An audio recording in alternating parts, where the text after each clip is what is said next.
Good morning, everybody. I hope everybody had a great weekend. Okay, we're gonna start with our wonder book. So make sure you have that if you don't have it in front of you. We're gonna start part 3. We're actually gonna get through all of part 3 today. So it's actually one of the shorter parts that we're gonna read today. So get your book and let's get started. Okay, we're gonna start on page 118. So please turn to page 118. Part 3. Summer. You are beautiful no matter what they say. Words can't bring you down. You are beautiful in every single way. Yes, words can't bring you down. That's from a song that Christina Aguilera wrote several years ago. So we're gonna get to know a little bit about the character of Summer this morning. Okay. 119. Weird kids. Some kids have actually come out and asked me why I hang out with the freak so much. These are kids that don't even know him well. If they knew him, they wouldn't call him that. So Summer's telling this story right now. Because he's a nice kid. I always answer. And don't call him that. You're a saint, Summer. Zamina Chin said to me the other day, I couldn't do what you're doing. It's not a big deal. I answered her truthfully. Did Mr. Tushman ask you to be friends with him? Charlotte Cody asked. No, I'm friends with him because I want to be friends with him, I answered. Who knew what my sitting with August Pullman at lunch would be such a big deal? People acted like it was the strangest thing in the world. It's weird how weird kids can be. I sat with him the first day because I felt sorry for him. That's all. Here he was, this strange-looking kid in a brand new school. No one was talking to him. Everyone was staring at him. All the girls at my table were whispering about him. He wasn't the only new kid at Beecher Prep, but he was the only one everyone was talking about. Julian nicknamed him the zombie kid, and that's what everyone was calling him. Did you see the zombie kid yet? Stuff like that gets around fast.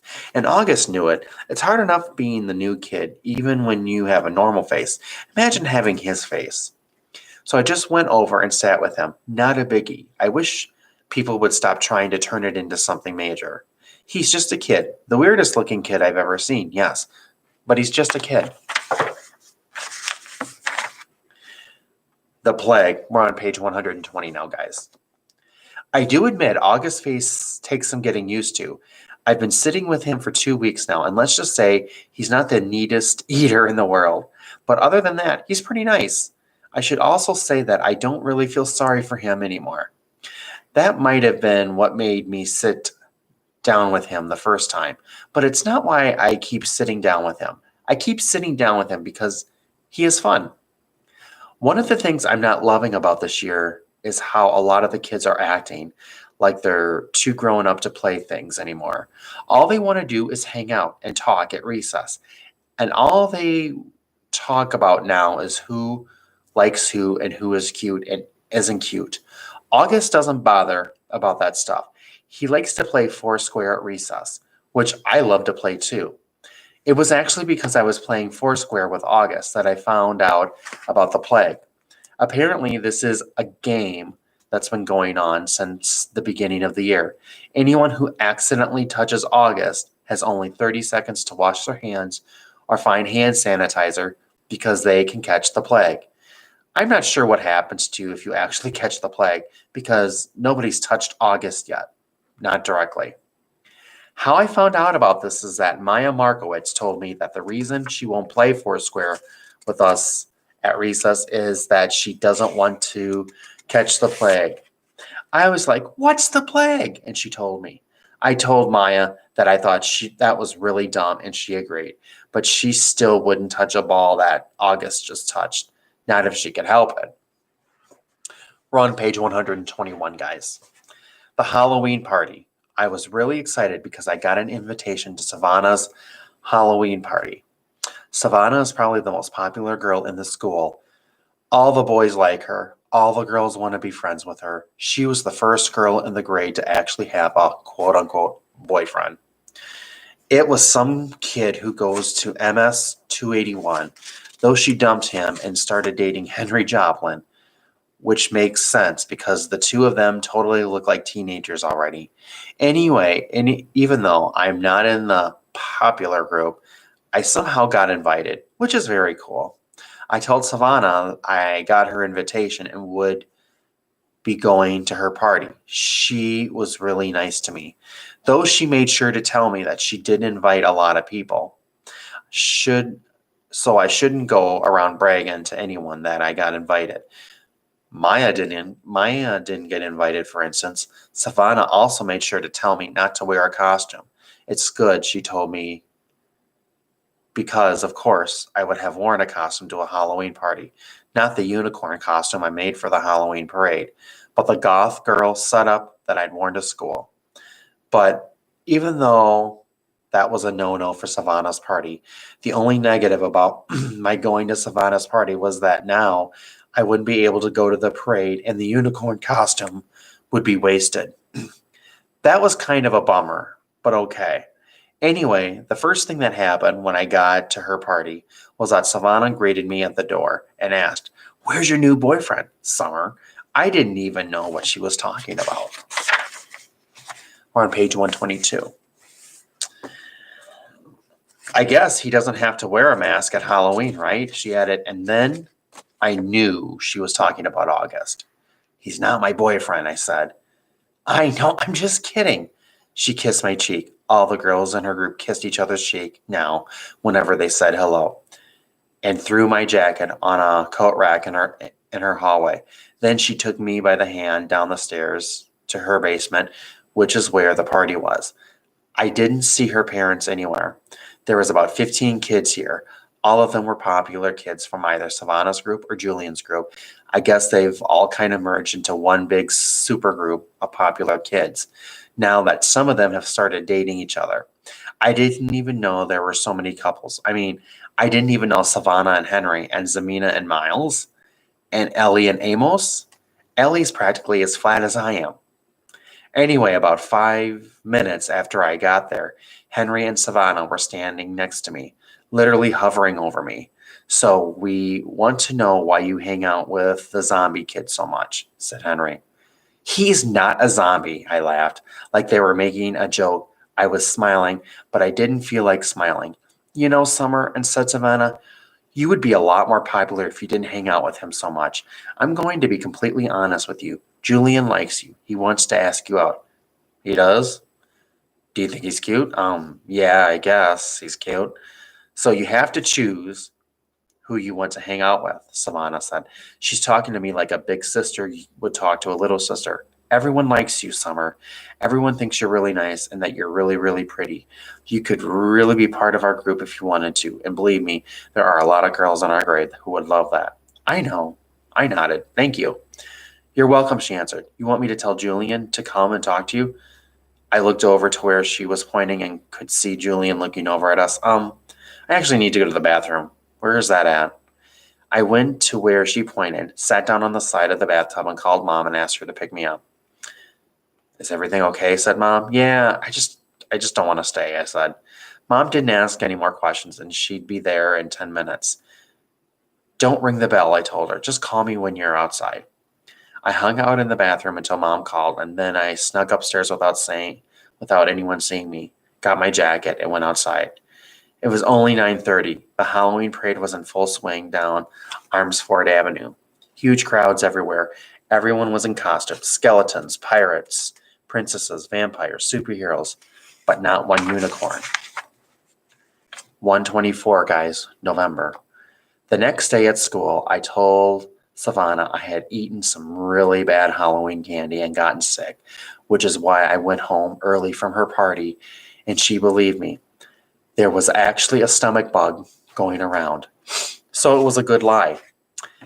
I also told her that I had a crush on someone else that wasn't Julian, so she wouldn't leave me alone about that, and hopefully spread the word to Julian that I wasn't interested. She, of course, wanted to know who I had a crush on, and I told her it was a secret. August was absent that day after Halloween, and when he came back, I could tell something was up with him. He was acting so weird at lunch. He barely said a word. He kept looking down at his food when I talked to him, like he wouldn't look at me in the eye. Finally, I was like, Augie, is everything okay? Are you mad at me or something? No, he said. Sorry you weren't feeling well on Halloween. I kept looking for Baba Fett in the hallways. Yeah, I was sick. Did you have the stomach bug? Yeah, I guess. He opened a book and started to read, which was kind of rude. I'm so excited about the Egyptian Museum project, I said. Aren't you? He shook his head, his mouth full of food. I actually looked away because between the way he was chewing, which almost seemed like he was being gross on purpose, and the way his eyes were just kind of closed down, I was getting a really bad vibe from him. What project did you get? I asked. He shrugged, pulled out a little scrap of paper from his jeans pocket, and flicked it across the table to me. Everyone in the grade got assigned an Egyptian artifact to work on for Egyptian Museum Day, which was in December. The teachers wrote all the assignments down on tiny scraps of paper, which they put into a fishbowl, and then all of us kids in the grade took turns picking the papers out of the fishbowl in assembly. So I unfolded Augie's little slip of paper.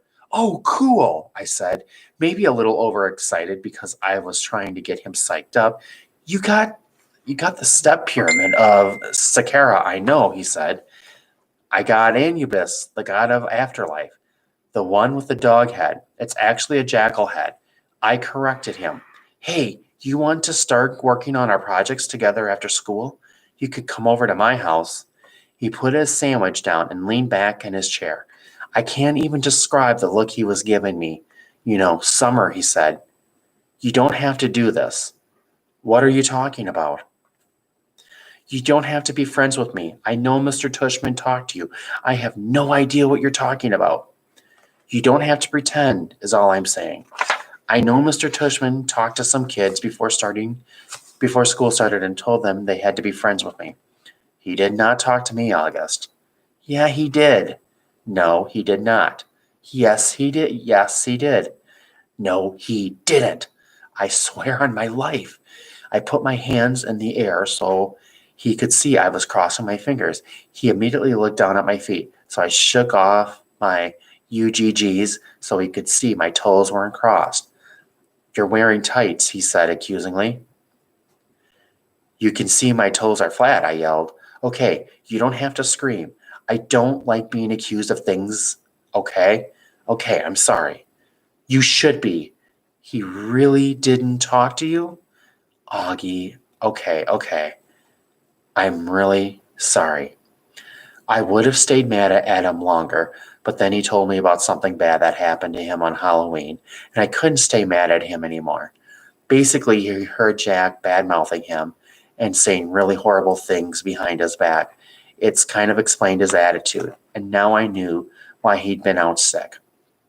Promise you won't tell anyone, he said. I won't, I nodded. Promise you won't ever be mean like that to me again? Promise, he said. We pinky swore. Okay, we're starting page 127 now. We're almost done for the day, actually. All right. Warning, this kid is rated R. I had warned Mom about August's face. I had described what he looked like. I did this because she's not always so good at faking her feelings, and August was coming over for the first time today. I even sent her a text at work to remind her about it, but I could tell from the expression on her face when she came home after work that I hadn't prepared her enough. She was shocked when she came through the door and saw his face for the first time. Hi, Mom. This is Augie. Can you stay for dinner? I asked quickly. It took a second for my question to even register. Hey, Hey, what's the temperature in your room? I'm at 66. You're at 65. Holy crap. I know. Like, I'm sitting in this and my feet are like ice. I know. It's like, it's warm in here. You think so? I'm comfortable right now. This is 65. I know. I feel comfortable though. I love it. So I emailed Jim and I just saw Lester goes, well, don't plan on hearing back from him for at least an hour. Oh boy. Seriously? Yeah, my toes are like ice cubes. I want to go back to my man. I know. Me too. See you later, Kim. Sorry about that, guys. All right. I'm going to just start over here on 127, okay? Warning, this kid is rated R. I had warned Mom about August's face. I had described what he looked like. I did this because I knew she was not always so good at faking her feelings, and August was coming over for the first time today. I sent her a text at work to remind her about it, but I could tell from the expression on her face when she came home after work that I hadn't prepared her enough. She was shocked when she came through the door and saw his face from the first time. Hi, Mom. This is Augie. Can you stay for dinner? I asked quickly. It took a second for my question to even register. Hi, Augie, she said. Of course, sweetheart, if it's okay with Augie's mother. While Augie called his mother on his cell phone, I whispered to Mom, Stop making that weirded out face. She had that look like when she was watching the news and some horrific event has happened.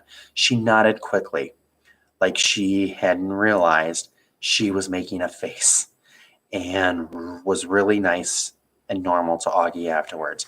After a while, Augie and I got tired of working on our projects and went to hang out in the living room.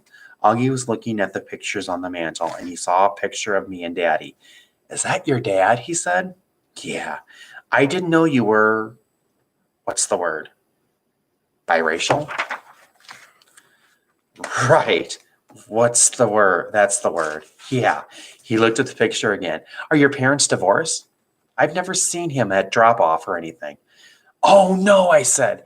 He was a platoon sergeant. He died a few years ago. Whoa, I didn't know that. Yeah, I nodded, handing him a picture of my dad in his uniform. Wow, look at all those medals. Yeah, he was pretty awesome. Wow, Summer, I'm sorry. Yeah, it sucks. I really miss him a lot. Yeah, wow. He nodded, handed me back the picture. Have you ever known anyone who died? I asked. Just my grandmother, and I don't even remember her. That's too bad.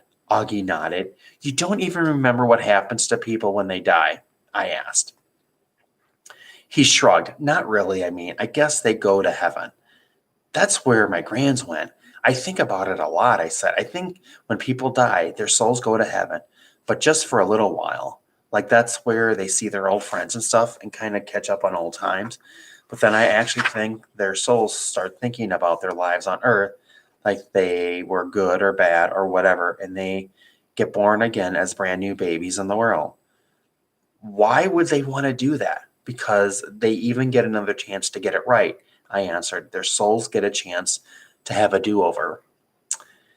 Page 129, guys. He thought about what I was saying and then nodded. Kind of like you were getting a makeup test, he said. Right. But they didn't come back looking the same, he said. They look completely different when they come back, right? Oh, yeah, I answered. Your soul stays the same, but everything else is different. I like that, he said, nodding a lot. I really like that, Summer. That means in my next life, I won't be stuck with his face. He pointed to his face, and when he said that and batted his eyes, which made me laugh, I guess not, I shrugged. Hey, I might even be handsome, he said, smiling. That would be so awesome, wouldn't it? If I could come back, be this good looking dude, and be super buff, super tall. I laughed again. He was such a good sport about himself. That's one of the things I like the most about Augie. Hey, Augie, can I ask you a question? Yeah, he said, like he knew exactly what I wanted to ask. I hesitated. I've been wanting to ask him this for a while, but I've always lost the guts to ask. What? He said. You want to know what's wrong with my face? Yeah, I guess, if it's okay for me to ask. He shrugged. I was so relieved that he didn't seem mad or sad. Yeah, it's no big deal, he said casually. The main thing I have is this thing called dubulofacial dystosis, which took me forever to learn how to pronounce, by the way. But I always have this other syndrome thing that I can't even pronounce. And these things kind of just morph together into one big super thing, which is so rare that they don't even have a name for it. I don't want to brag or anything, but I'm actually considered something of a medical wonder, He smiled. That was a joke, he said. You can laugh. I smiled and shook my head. You're funny, Augie, I said. Yes, I am, he said proudly. I'm cool beans. All right, page 131 and 132, guys, and then we're going to stop. All right, the Egyptian tomb. Over the next month, August and I hung out a lot after school, either at his house or my house. August's parents even invited Mom and me over for dinner a couple of times. I overheard them talking about fixing Mom up on a blind date with August's uncle Ben. On the day of the Egyptian Museum exhibit, we were all really excited and kind of giddy. It had snowed the day before, not as much as it had snowed over the Thanksgiving break, but still, snow is snow. The gym was turned into a giant museum with everyone's Egyptian artifact displayed on a table with a little caption card explaining what the thing was. Most of the artifacts were really great, but I have to say I really think mine and August's were the best. My sculpture of Anubis looked really real, pretty real, and I had even used real gold paint on it. And August had made him step pyramid out of sugar cubes. It was 2 feet high and 2 feet long, and he had spray painted the cubes with this kind of fake sand paint or something. It looked so awesome. We all dressed up in Egyptian costumes. Some of the kids were Indiana Jones type archaeologists. Some of them dressed up like pharaohs. August and I dressed up like mummies. Our faces were covered except for 2 little holes for the eyes and 1 little hole for the mouth. When the parents showed up, they all lined up in the hallway in front of the gym. Then they were told we could go to get our parents, and each kid got to take his or her parents on a flashlight tour through a dark gym. August and I took our moms around together. We stopped at each exhibit, explaining what it was, talking in whispers, answering questions. Since it was dark, we used our flashlights to illuminate the artifacts while we were talking. Sometimes, for dramatic effect, we would hold the flashlights under our chins while we were explaining something in detail. It was so much fun, hearing all those whispers in the dark, seeing all the lights zigzagging around the dark room. At one point, I went over to get a drink at the water fountain. I had to take the mummy wrap off my face. "Hey, Summer," said Jack, who came over to talk to me. He was dressed like the man from The Mummy. "Cool costume." "Thanks." "Is the other mummy August?" "Yeah." Hey, do you know why August is mad at me?" "Uh-huh," I nodded. "Can you tell me?" "No." He nodded. He seemed bummed. "I told him I wouldn't tell you," I explained. "It's so weird," he said. "I have no idea why he's mad at me at all of a sudden." "None? Can't you at least give me a hint?" I looked over at where August was across the room, talking to our moms. I wasn't about to break my solid oath that I wouldn't tell anyone what he overheard at Halloween, but I felt bad for Jack. "Bleeding scream," I whispered in his ear, and then walked away. Okay, 4th graders, that is our part today. So, uploaded in your Seesaw here will be your part 3 questions.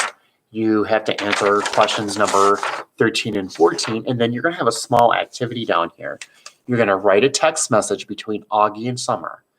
What do you think they would talk about? So be as creative as you want to. What are some things you think Augie and Summer would text each other about? So your assignment's going to be 13, 14, and the text message chat. All right, so you have some work to do. All right, I hope all is well, and I'll talk to all of you soon. Thanks.